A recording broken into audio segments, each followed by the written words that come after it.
milliardaires yi yónnee ci man ne ma ah fi mu toll nii de waaw gis nañu ne yan seen nit ñi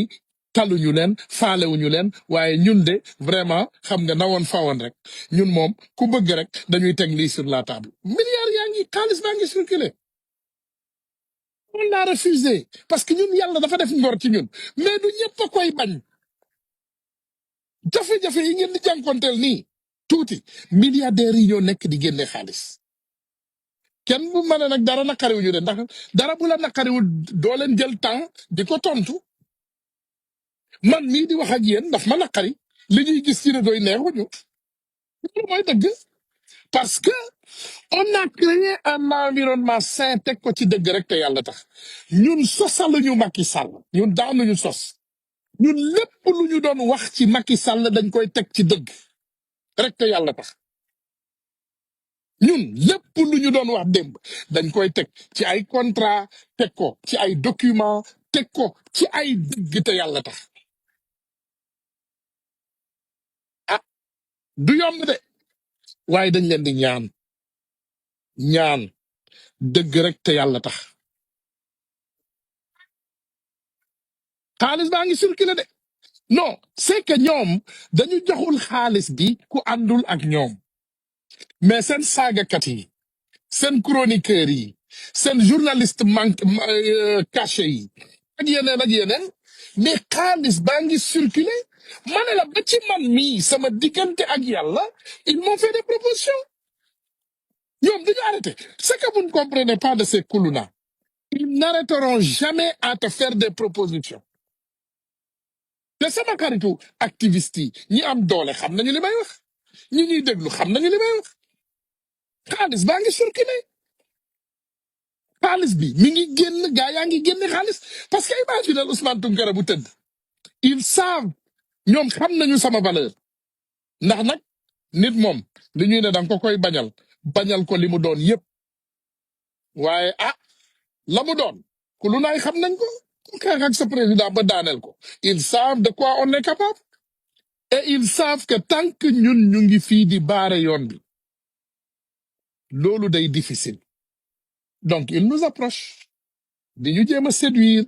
waaw xam nga yow suñu xarit nga Sénégal ñun ñëpp ko bokk wax dëgg yàlla boo xoolee dëkk bi léegi gis ngeen ne amul xaalis gis ngeen ne doxul gis ngeen ne lépp dafa taxaw waaw xam nga ñun nag mën nañu def lii ak yow nous on peut mettre par exemple 50 000 $ sur la table par mois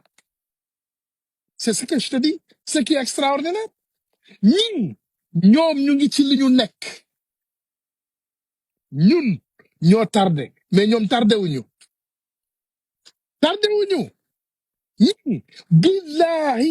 wallahi tallahi ñoom tardé wuñu ñoom ñu ngi génne xaalis ñu ngi négocier ñu ngi waxtaan yéen xam ngeen li may wax vous n'êtes pas quand même dingue mais li may waxaat rek ñu ngi yàq ci boolu xaj buñ leen ci fekk ngeen lekk descendez sur terre boo leen wàccee sur terre amaana ce ne sera pas trop tard waaye tant yéen a ngi def bu Macky Sall bi di jéem a jéngu di jéem a risqué di jéem a faire face à ce réseau ña nga xam ne ñoom moom réseau bii te man ko ngeen ne déedéet da ngeen leen di baare yoon bi vous allez le faire vous-même dem leen ku utiliser wul kuddu bëgg a jël lu tàng lakk de boo lakkee après di nga comprendre ne ah attends kon ñii ndekki ay torture lañu ñun dañu joxe suñu ginnaaw gii suñu ginnaaw yii lañu joxe ñu jam ñu paaka saaga suñuy ndey saaga suñuy doom traiter nos enfants et nos mamans et nos femmes de tous les noms de chat on l'a accepté pour le projet suñu xaritu baax yi ba ñu faloo ñu def benn groupe nag voilà le groupe des élites et le groupe des pauvres loolu du te baaxul de déedéet baaxul gis nga il faut savoir que vous êtes face à des milliardaires vous êtes face à une opposition milliardaire xam naa xamu leen yéen loolu lu mu tekki mais vous êtes face à opposition boo xam ne ils ont détourné des milliards du Sénégal et ils ne veulent pas aller en prison. Kaso neexalul kenn waaye kenn bëggut a dem prison. Et ils veulent vous faire tomber à tout prix. Et l'art de la politique, moi, exactement, ñoom comme seen politique bu salte la ñu gëmloo nit ñi ne que politique yëpp dafa salte donte nag gis nañu ne suñu xarit bu baax bi le président Ousmane Sonko dafa indi beneen facette ci politique bu Sénégal beneen facette bu bees. Mais les jeunes sont frustrés, je vous le dis. Descendez, redescendez sur le terrain. Amu leen choix. Xam ngeen naka ngeen defoon ba séduire mi. Dinaa leen jox benn histoire bu extraordinaire. Dafa am ñaari xale yu góor yu demoon di wuti soxna. Kenn ki rafet lool taaru takk ay chaîne takk ay montre yu cher xeeñ lu neex sol yére yuy brillé dawal oto bu rafet. Kenn ki dox en tant que sénégalais la en tant que personne lambda muy dox sans dara lu rafet sans dara lu bling bling bi mu yegsee ñu nuyoo bi ñu nuyoo parents yi welcome leen maanaam bismillah leen bi heure lekk jotee ñu woote lekk kële toog ci table bi nag di funge noonu ñu defal ko assiette tegal ko yàpp tegal ko ginaar tegal ko méchoui jox ko tegal ko boisson muy lekk kuddu bi di civilisé di dagg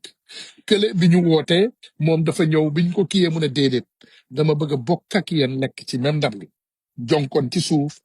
raxas ay loxoom dugal loxoom ci biir bool bi lekk bi ñu paree ñoom ñaar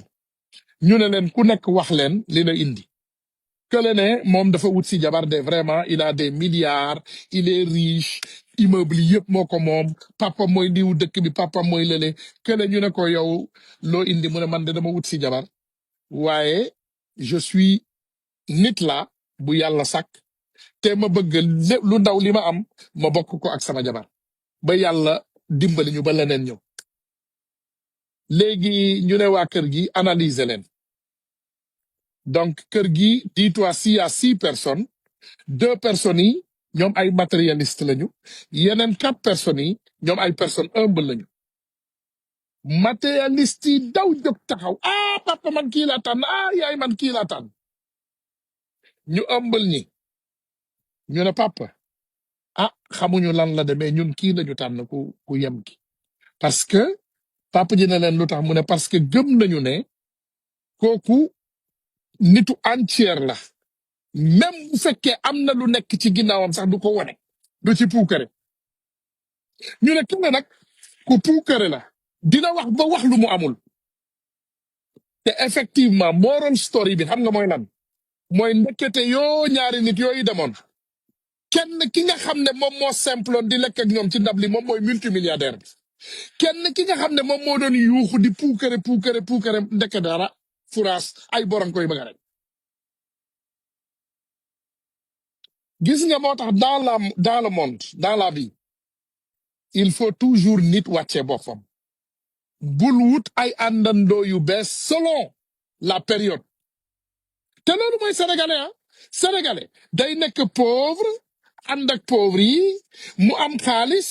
mu ne non man léegi man ak pauvre yooyu doon ànd démb dootuma àndat ak ñoom léegi ndaanaan yi lay àndal ba ci suñu député yi seetlu leen ñenn ci suñu député yi petit milliardaires yi ci dëkk bi léegi ñooy seen xarit complexe comme des petits rois sol ay ngaram mbubb yu mag dugg ci ak ay to yu ngand dem ci toog ci ay patron xale yi ngeen doon àndal démb ngeen xeeb leen ku xeeb li la fal li lay folli doo ko xam te day doon lu tuuti waxaat naa leen ko te lii man maa leen koy waxaat te laawee leen ko biir dugguma ci ay élection kuy gagné ndax di ngeen am lii 2e 3e mandat nekkuma ci loolu waaye dama leen di ñaan ñun éveil de conscience la ñu doon def yéen ñii may waxal yéen a ma daan woo 1 heure du matin di ma woo 2 heures du matin di ma woo 3 heures du matin jox ngeen ma dossier secret Sénégal yi yëpp wax ngeen ma turu juge yi yëpp di ma war a def yëpp def naa dama bëgg ngeen dellu siwaat sur terre delluwaat ak xale yii déjà tànn leen il faut savoir distinguer les leaders xale yi ngeen delluwaat ci ñoom waxtaanaat ak ñoom waxoon naa leen ko keroog mu ne les vues sont diminuées les Sénégalais sont fins y a pas de problème tu sais parfois quand tu fais des choses tu ne le fais pas pour des vues quand tu dis la vérité tu dis la vérité pour seulement dire la vérité ñun ci live bii xam nañu luy ups and down yenn saa yi nga taal live 100 personnes ñoo lay seetaan mais 100 personnes yooyu ils apprennent beaucoup et le message va très loin yenn saa yi nga def live 10 000 personnes ñoo lay seetaan voire 50 000 60 000 waaye duñ ci jëlee dara ay tête vide la ñuy demee kenn ku nekk day laaj boppam mais exactement lan laa doon seetaan kii lan la wax kii lan la doon expliquer tu comprends rien dans le monde c'est comme ça nee naa leen ki gën a siiw ci Amérique ki nga xam ne ba mu taalee Instagram Amérique Instagram dafa crash c'est un petit vaurien pororicain rappeur tekkiwul dara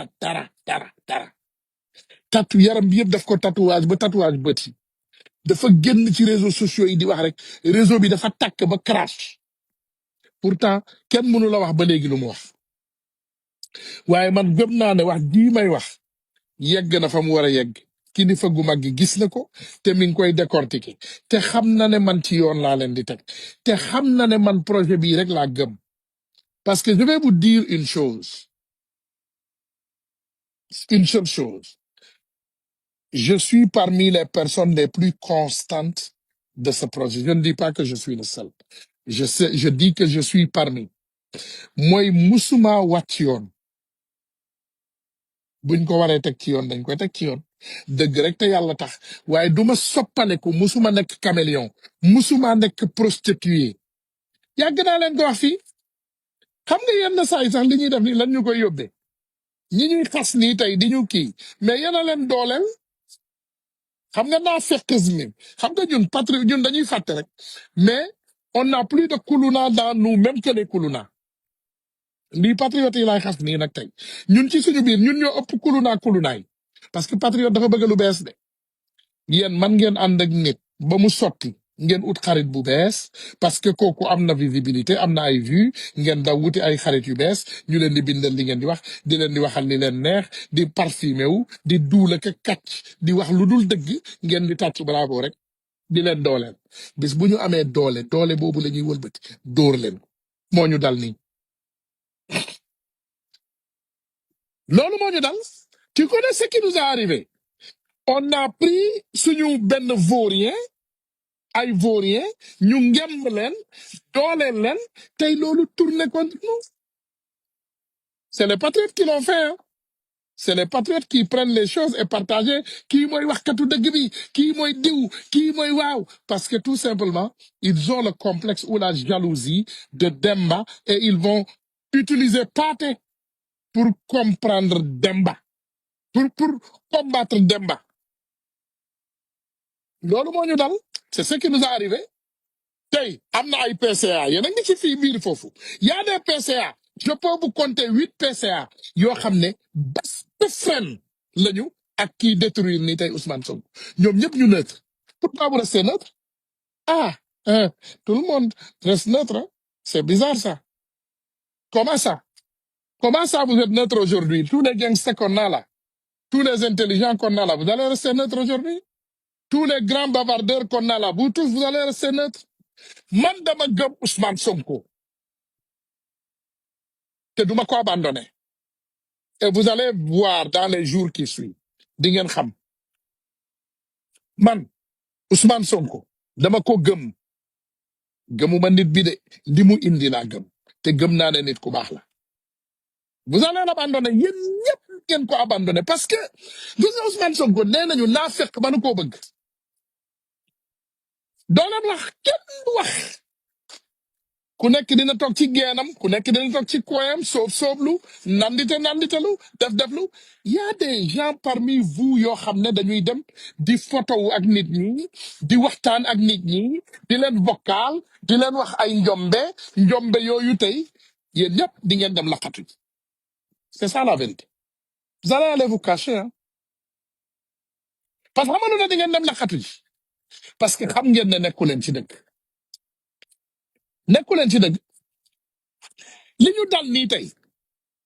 lan moo ñu ko yóbbee lan moo ñu yóbbee li ñu dal nii ah Ousmane de mi ngi këram ba léegi kon kenn du wax kenn du wax doo leen wax de sénégalais moo mën a xaritoo ak noonu papam sénégalais moo mën a xaritoo ak dëmm sénégalais rek a man loolu moo mën a xaritoo ak dëmm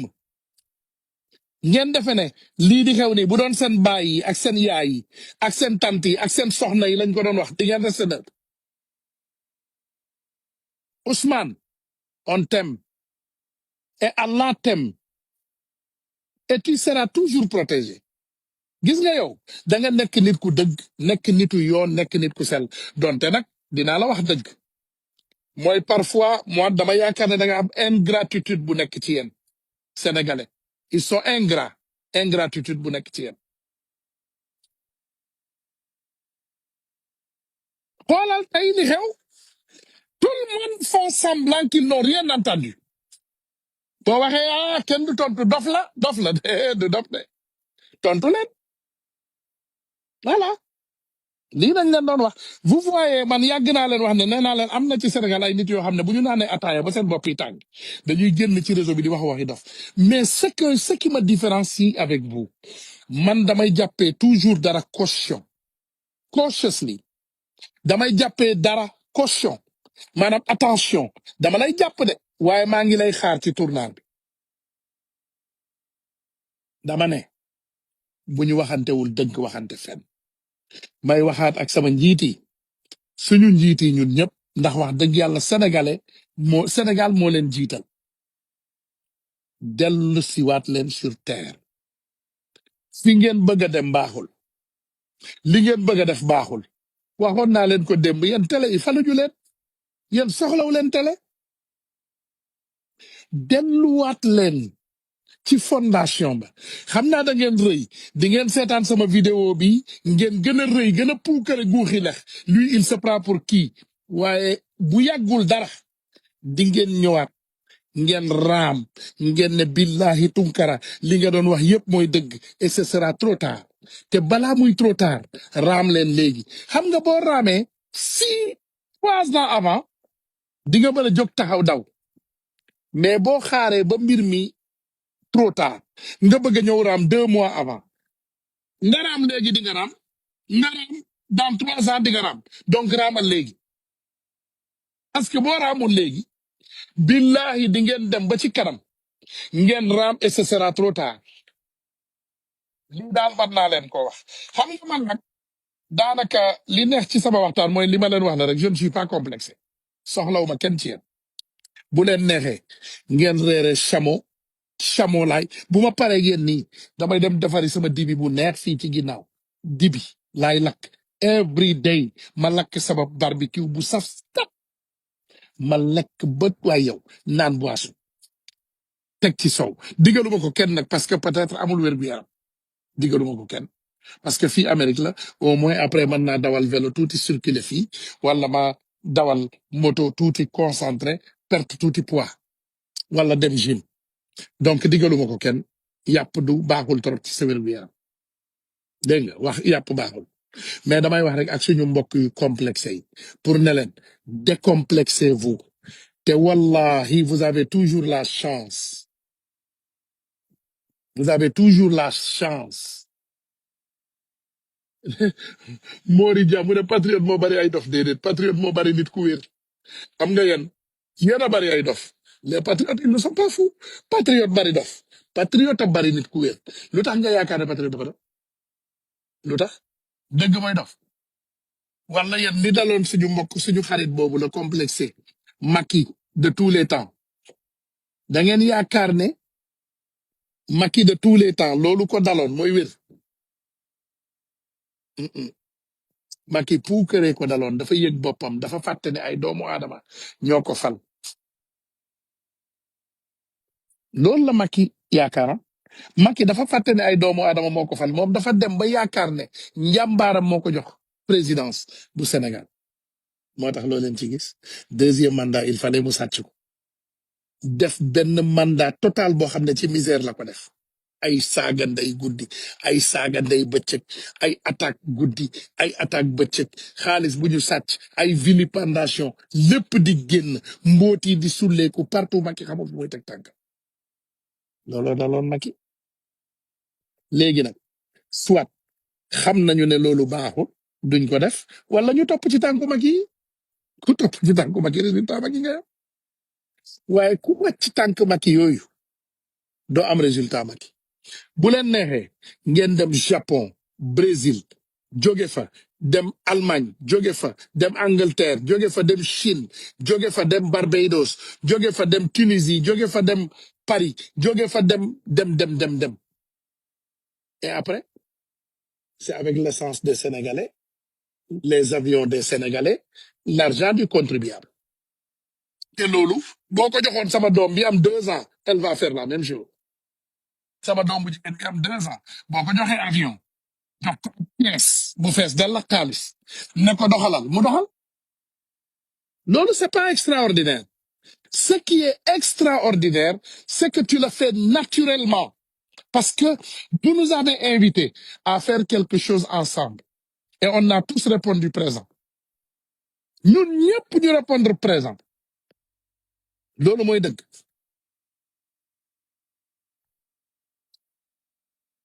non non mu ne donnez-nous les noms des traîtres avec nous des dettes pourquoi vous donnez des noms de traîtres avec nous vous les connaissez c'est pas à moi de le faire xam ngeen man dafa am lu ma daloon nag ci combat Macky il faut ngeen bàyyi loolu xel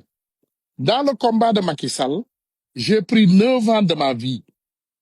j'ai privé mes enfants de mon amour inconditionnel j'ai privé ma vie de mon business quotidien que je faisais ma coupé relation avec tous les amis de l'autre côté ma dëgër ma muñ ma xuus ba yegg si fii loolu c'est un grand sacrifice maintenant je me rebats la vie damay delluwaat ca la ma newoon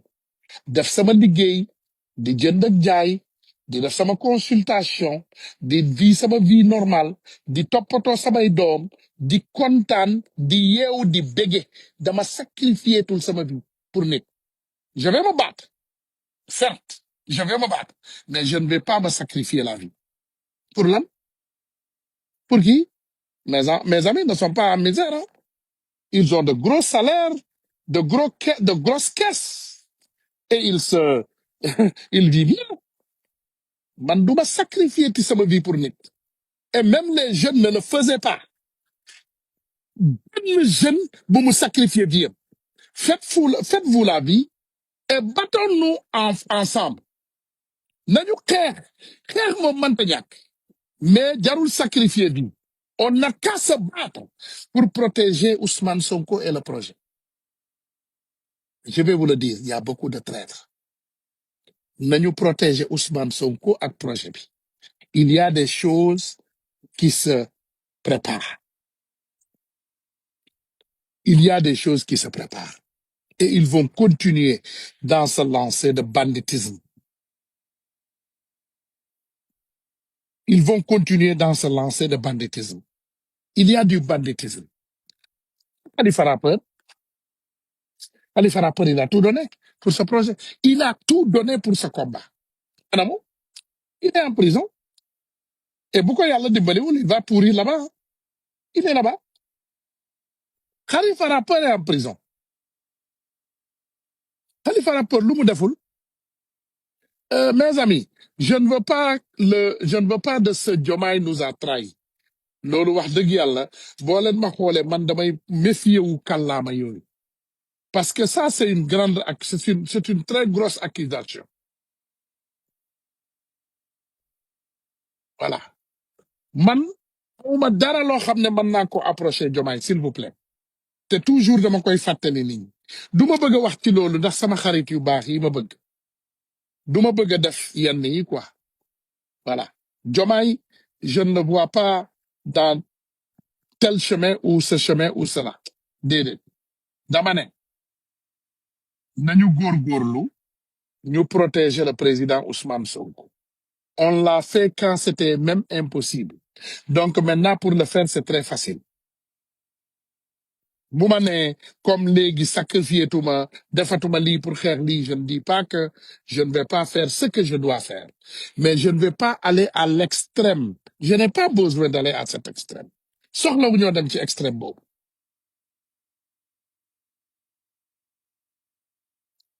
dama ne nañu xeex te bu ñu bàyyi benn doomu aadama nit mu yàqal ñu li nga xam ne moom la ñu yëkkati pour defal Sénégal. Moi, je ne suis pas euh, le liveur, le, le laveur de chaussures de quelqu'un, ou le laveur de voiture de quelqu'un, ou le donneur de bijoux derrière de quelqu'un. Je ne suis pas ça. Man gëwuma loolu. Man dama gëm ne Sénégal kenn ku nekk ci ñun war naa mën a def lépp lu mu man ba yàlla dimbali ñu ñu jëlaat réew mi teg ko ci loxo yu baax yooyu. Man loolu laa wax. loolu mooy dëgg. bu kenn puukari, bu kenn nelaw, bu kenn saggan, bu leen saggan de. man Ousmane Tounkara kan laa gën a gëm ci Sénégal sama bopp. kenn ku ne gëmal sa bopp. Ne soyez pas complexés. Vous savez, on a descendu un dictateur. On est très puissant. bu kenn perdre sa bopp.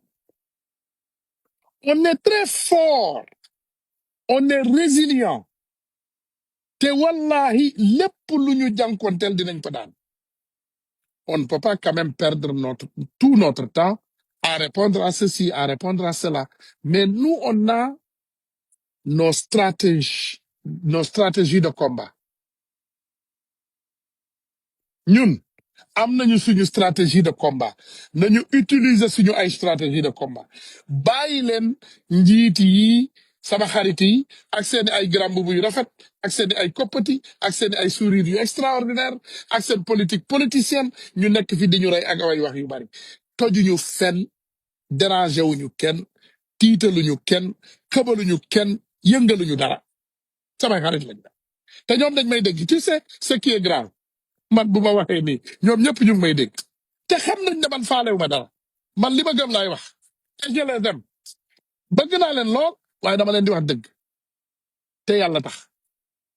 da ngeen wàcc ci yoon bi te yoon bii il faut ngeen jëlaat ko ci lu mu gën a gaaw.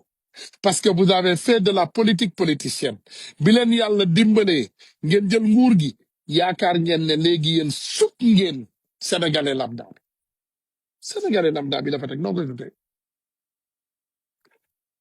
xam nga dama leen di joxaat beneen histoire. Il y avait un jeune très petit dans le village. benn xale. dafa màgg buur am ci dëkk bi mais papaam dafa bokkoon ci ñi nga xam ne ñoom ñoo doon xeex di xeex ba buur bi falu. bi buur bi faloo pas président buur temps yooyu guerre buur. bi buur bi faloo le jeune doomu buur bi dafa doon ànd ak doomu ki nekkul buur gi. toujours daf ko doon fàttali. mais yow il faut nga def attention, il faut me servir parce que mon papa est le roi et ton papa le sert. xale bi di ko tànkam rek. chaque jour mu fàttali ko loolu chaque jour mu fàttali. benn jour xale bi revendiqué mu ree. mu ne ko dis-moi les 5 choses qui ont élu ton papa, qui a amené ton papa à la tête. dama lay laaj rek nga wax ma ko. mu ne benn dañ ko dafa dajale armée. 2 mu dem défilé. 3 mu dem défilé. 4 mu dem défilé. mu lim bugul lim ne après sa ñoom papa xeexal ma sama papa bugul lim loolu. mu def tour bi. le dernier mot bi mu limee yépp amatul lu mu lim.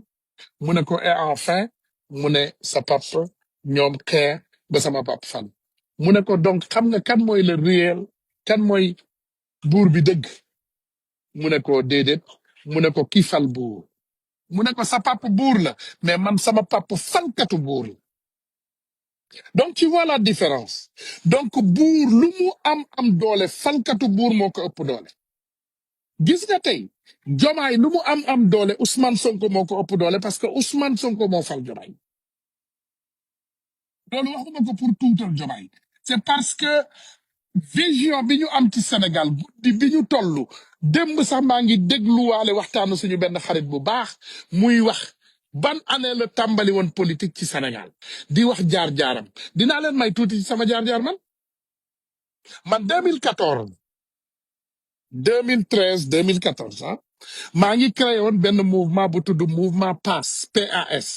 dem leen ci réseau yi ngeen xool di ngeen ko gis le mouvement PAS PAS léegi PAS boobu def naa ci vidéo bu baax c'est mon anniversaire c'est mon 40e anniversaire 2013 la woon booba maa ngi am 40 ans Kebs Thiam mel na mi nekk TFM ñëwoon na ay journaliste ngeen questionné leen ko laaj leen ko question Kebs Thiam mi ngi fi woon et autorité américaine yëpp indi woon na leen le gouverneur le maire de New York le consul l'ambassadeur il y avait tout le monde autorité sénégalais yëpp ñëw ma lancé mouvement bi ma ne leen de benn yéene la am mooy taxawu changer sama réew maanaam def lépp lu ma man changer sama réew j'avais même des ambitions politiques pour le Sénégal waaye yàlla bu dara teewul 2013 2014 2015 maa ngi doxal ma am nag benn gàllankoor entre 2014 ak 2015 gàllankoor bi mooy lan un jeune bu bokk ci parti Pastef bii tey parti Pastef bii ñuy wax nii tey man PAS la créé woon un jeune bu bokk ci parti Pastef bii moo ma teg benn injustice bu bon ni ngeen gisee may dundee nii rek j'aime la belle vie waa ji daal dem na fabriquer ay fenam ay sosam di travailler ak FBI di duula ka sos ba mu piégé ma ba ne FBI kii de maanaam ci mbirum oto yu ñu sàcc lay liggéey yàlla dimbali ma nag perte naa fa temps xam nga yàlla yenn saay bu la bëggee suturaal mën na laa denc fenn yàlla daal denc na ma ba dara desul lu dul ñu dem jugement dernier yàlla feeñal dëgg bi ma gagné jugement bi mooy coow lu bari lii ngeen di gis ak accusation yi ma gagné jugement bi ma dellu sama kër donc gis nga décalage boobu ma am ci diggante boobu la Pastef juddu mooy PAS bi ba léegi ak Pastef juddu man ñëw naa continuer naa sama combat 2016 ay injustice bëgguma ko j'ai continué le combat 2017 laa commencé dem toujours on a créé ce front résistance maanaam force qui pour la restauration front pour la restauration de la démocratie au Sénégal la ñu créé ba may dem damay gis suñu ay xarit yu fay ñëw yu bari yu bokk ci yeneen parti politique xam nga Pastef ñaata nit laa daan gis ñaari nit yor ñaari pancarte yoo xam ne carton la te big feutre lañ ko daan bind ñu bind ci Pastef ma ne man ñii dañ may bëgg a jommal xanaa parti politique yi ñaari ñebbe yi ñii fu ñu toj gaa yale nag dañ leen doon ree man ci laa jël sama frère yu baax yooyu Omar Konté may dégg ak Ismaïla Goudiaby j'avais une voiture très luxe grand Alioune Dieng mi ngi nii gis nga kii bind ni FRDS c'était le leader de ce front kii moo leader bi Alioune Dieng kii ngeen di gis nii moom mooy leader front boobu Pastef dama leen yërëm booba ndeysaan amuñu ay fonds amuñu dara lu taxaw lu dëgër ma leen daan jël di leen dugal sama oto bu luxe bi ci ginnaaw di leen yëkkati bu ñu waxee rek ma ne leen man ñii laa ànd di tooñ grand Alioune Dieng grand yi daan ma yow far nga de yow jeng nga quoi léegi yow da nga jeng dem boor su ma leen fekkaan ñuy def collecte de fonds ci 116 ma yëkkati sama téeméer wala juróom fukk bu ma amee daanal ci biir kees romb ba keroog bi Ousmane Sonko di ñëw fii 2018 pour la première fois biñ ma koy présenté ces deux personnes encore Ismaïla Goudiaby ak Omar Konté cette fois-ci ak Mahdi Mbeng un fervent membre de Pastef Mahdi Mbeng keroog bi ñuy ñëw mi ngi ne Ousmane ñoom ñëpp ñu ngi may présenté ñu ne Ousmane kii vraiment c'est notre ami mi ngi def lépp lu mu man dinaa leen wax kañ la comploté yi tàmbali ci Pastef bi ñu waxee loolu Ousmane ne leen kii de ba Sénégal sama soxna yi dañ koy dégg c'est quelqu'un de très très très très très maanaam comme ku déterminé la daal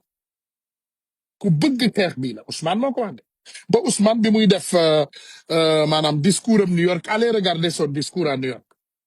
le discours que Ousmane Sonko a fait ici aux États-Unis en 2018 man la ci njëkk remercier Ousmane Tounkara ak Ousmane Dramé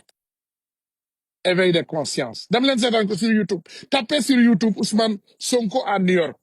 tapez sur YouTube après di ngeen ko gis en tout cas bi loolu amee Ousmane les a dit mais pour vous dire injustice Pastef ndekete ñoom dégg naa bi ñu demee groupé wu ci biir Pastef foofu di am réunion interne di waxtaan mu am ay naafeq yu yeew foofu ci biir naan non il n'a qu'une grande gueule voilà c'est un vaurien ba wax ci génn naat fekk ma ci biti ba léegi gedduma ba continuer xeex ba yàlla dimbali ñu ba Pastef yegg tey fi mu yegg mais loolu lan laa faawoon ci Pastef c'est une c'est un parti politique très humble bi ma demee 2019 Sénégal gisee naa fa ak Ousmane il m'a invité dans son bureau on a discuté quelqu'un de courtois quelqu'un d'excellent cœur xol bu extraordinaire mais man projet bii laa bëgg rek ñu impliqué ko ci biir réew mi mu dox billahi keroog bi Ousmane tabbee Diomaye ci laa demee nit kii c'est extraordinaire parce que la même chose qu'il avait dit dans cette petite conversation moom laa gis mu doxal nii tey mooy tabb na keneen mu fàtte boppam donc ce projet est un projet extraordinaire et il y a de bonnes personnes dans ce projet mais malheureusement comme ni ma leen ko waxee bu ñu wàccul sur terre delluwaat dans les rangs joxaat à Paul ce qui appartient à Paul respecter nit ñi wàcc nit ñi dinañu jàpp seen bopp et vous allez vous casser la gueule et vous allez vous casser la tête te doo leen dem fenn lii man maa leen ko wax bu fekkee yaakaar ngeen ñaari nit ñetti nit yu rëy làmmiñ yu bees yi génn nii tey di leen waxal te xeex bu daan jot ñu laqatu bu dee yaakaar ngeen ne ñi ñoo leen di mën a propulser au second mandat à la tête de ce pays vous vous trompez lourdement guerrier rek lay doon tapet rek lay doon parce que tapet bu mbir mi jaxee day daw xam ngeen Sénégal li ngeen xamul Sénégal rëy làmmiñ daf fa yomb man bu ma taalee réseau yi ma seetaan ñenn nii ak seen làmmiñ ñu rëy ñu nekk di remercier wanteeg diw sama copain diw sama neveu diw mon ami diw mon lii rakk ndax fii patax patapa dañuy dul rek ñun yàgg nañ fi dama ne ñun yàgg nañ fi dama ne wallahi ñun yàgg nañ fi et on ne va jamais changer mais nag américain bi dafa ne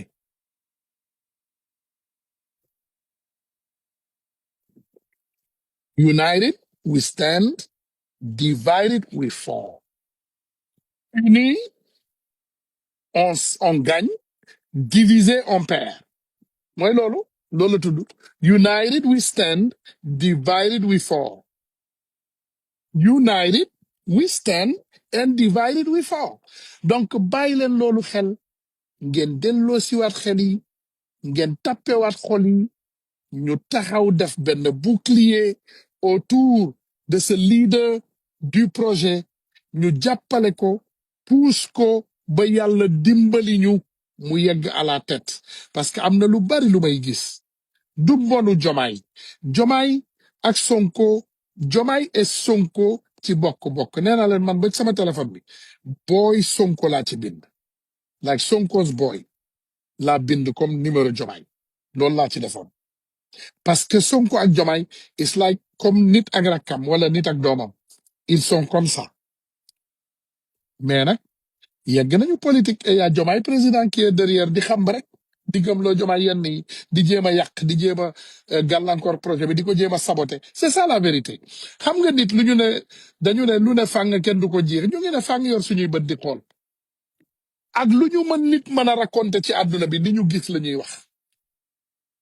xam nga tey yéen a ngi gis Ousmane Tounkara ak ñaawaayam wala ak taaroom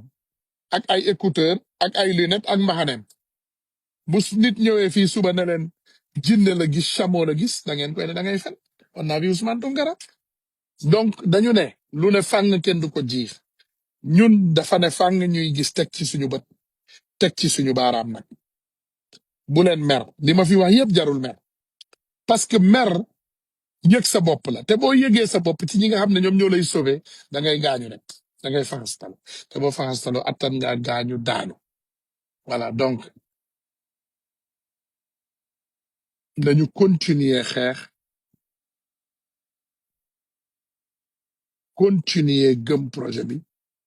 continuer topp li nga xam ne moom moo ñu tax a ñëw ba incha allahu rabbi yàlla may ñu ci may santaat ñëpp di gërëm ñëpp di leen ne combat bi du doon combat bu yomb ñun ñii di wax ak yéen amul lu ñu subirul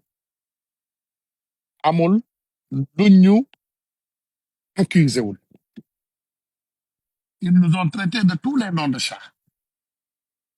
tam nañ ñu ba tam ñu dem waaye dañu continuer gëm rek te xam ne lu dul yàlla neen la ginaar kenn nañu nag comme ni ko wolof bi di waxe ginaar kenn nañu nañu continuer xeex Ousmane Sonko jar na xeex projet bi jar na xeex lu bari nag dina xew ci diggante bi parce que je vous ai dit encore et je le dirai encore une fois xaalis a ngi génn gaay yi ñu ngi yor xaalis bu bare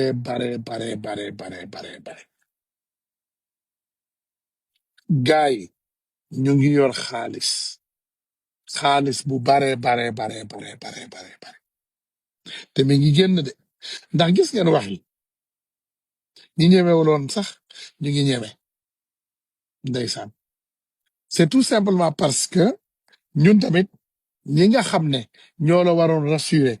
jël nañu seen yoonu bopp tëju ñun ñu ci ginnaaw benn bunt bëgg nañoo noos waaye ñoom comprendre ñu ne projet bi kenn du fi noos gis nga projet bi projet bi kenn du fi noos ku yeboo de boo sexoon pooju ginaar wala nga sex pooju xar nga yàbbi projet bi kenn du noos xeex lañu wax simmi leen gramme bu yu rafet yi te commencé seul deux pièces costume africain bu normal poupon ngeen wàcc sur terre sol ay dàll yomb sol ay montre yomb sol ay koppati yomb wàcc sur terre jàmmaarloog sénégalais yi waaye koo ci xool nga bëgg koo fal président mag ndax yañ nga ah wàcc leen sur terre man vous n'êtes pas des mannequins vous n'êtes pas des superstars vous êtes des sénégalais lambda qui ont présenté un projet à un Sénégal très pauvre à des pauvres ngeen dox ngeen présenté projet ñu nangu ko donc on n'a qu'à se comporter comme ça xam nga man américain dafa ne lead by example xola man ci kër gu yanji laa dëkk yor ay oto yu yanji di dund bu yanji mais gis nga je suis là je porte un t-shirt un jean man daa sol mbasin xam nga ñaata mbasin la am 10 000 mais mënuma jël chaque jour mbasin bu gën a rafet rek koppati bu gën a rafet nga teg après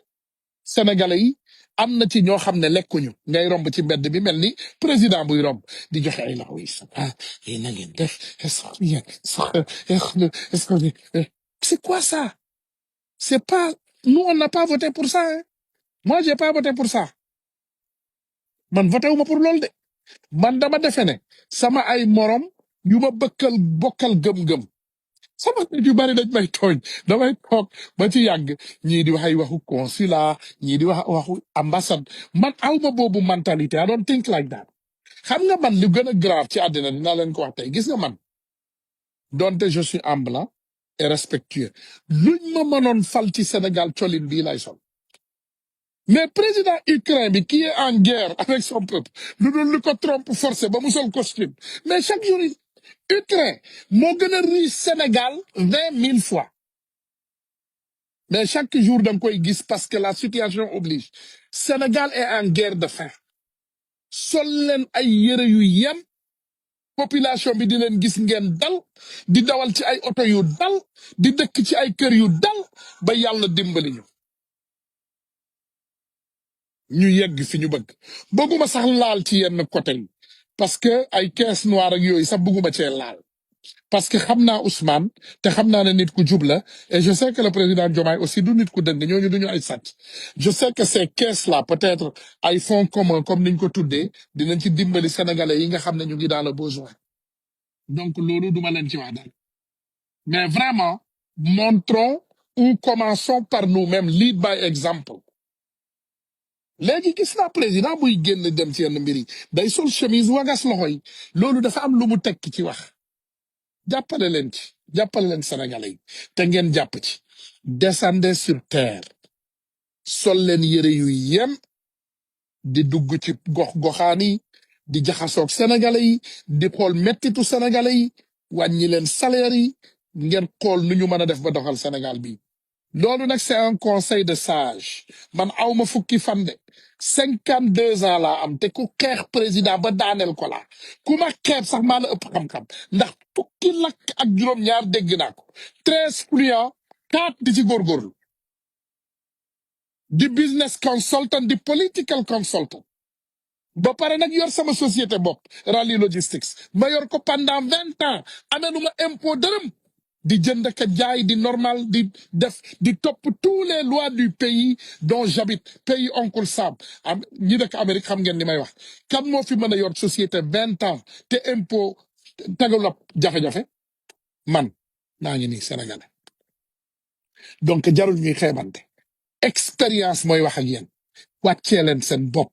te ngeen seetaan seen télé xam naa yéen a ngi seetaan bu leen seetaan live bi bu pare naan waaye na jàll fële waaye kii c'est un fou d'accord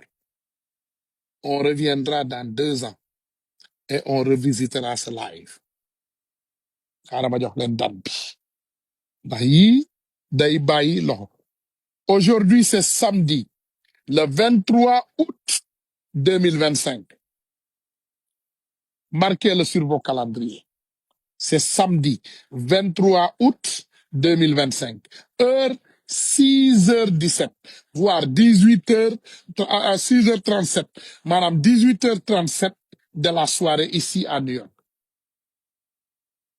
donc dañu góorgóorlu yéen a ngi liggéey nag foofu laay tëjee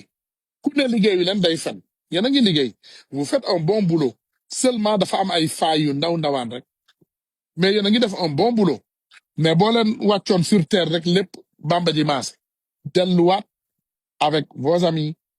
vos connaissances ces jeunes qui vous ont sauvé fexe leen ba bu leen séparer jeunes yi gis naa yéen a ngi tànn yenn jeune élite boo leen xoolee kii moo ëpp kii am na 100 000 personnes yu koy faalo ci Facebook xaaral kooku ñu def ko xarit kii amul ñu koy faalo ñu bari kooku du dara kii VIP la am na 50 000 followers léegi dañ koy jox fu ñuy dem dañ koy bindal VIP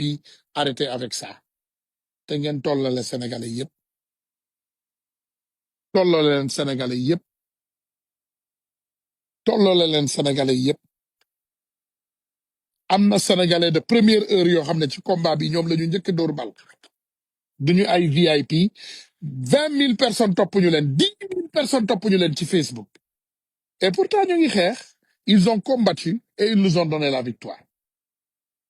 donc yemale leen ñëpp ngeen bàyyi yëfu samba àllar yi parce que nit ku am visibilité rek kooku mooy seen xarit ku amul visibilité rek ngeen beddi teg na le ba ci sama sëriñ yi kilifa diine yi ak aada yi bu ma ne kilifa diine nag waxuma kilifa yu mag yi nekk fële déedéet dama ne comme les petits sëriñ les petits marabouts députés là bàyyi leen xaj ak seen bàyyi leen xool nit ku am ay nit rek ngeen jël ko bokk ko seen wet xale yi ngeen yaakaar ne amuñu yenn nit ñi ngeen beddi leen bàyyi leen loolu ñun gëmuñu loolu man mii di wax ak yéen chaque jour que Dieu fait je dis ce que je fais damay génn ma dem taxawu sénégalais yi te xawma sénégalais bi moo am xawma sénégalais bi moo ñàkk sénégalais bu am problème rek dama lay taxaw qu'importe ki nga doon ak sa statut yàlla dimbali nañu ñenn ñaa ngi gagné seen cas ñenn ñaa ngi perte barki dem rek gagné nañ fi ay cas suñu sœur xale bu jigéen bu baax ak beneen frère donc ñu ngi gagné ay cas ñu ngi perte ay cas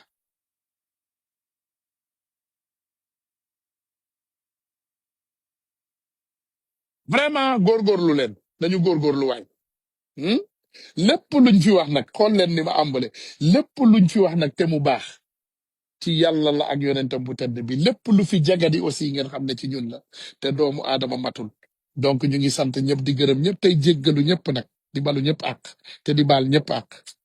yàlla na yàlla jàppale Sénégal God bless Sénégal wa assalaamu aleykum wa rahmatullah peace and love from your brother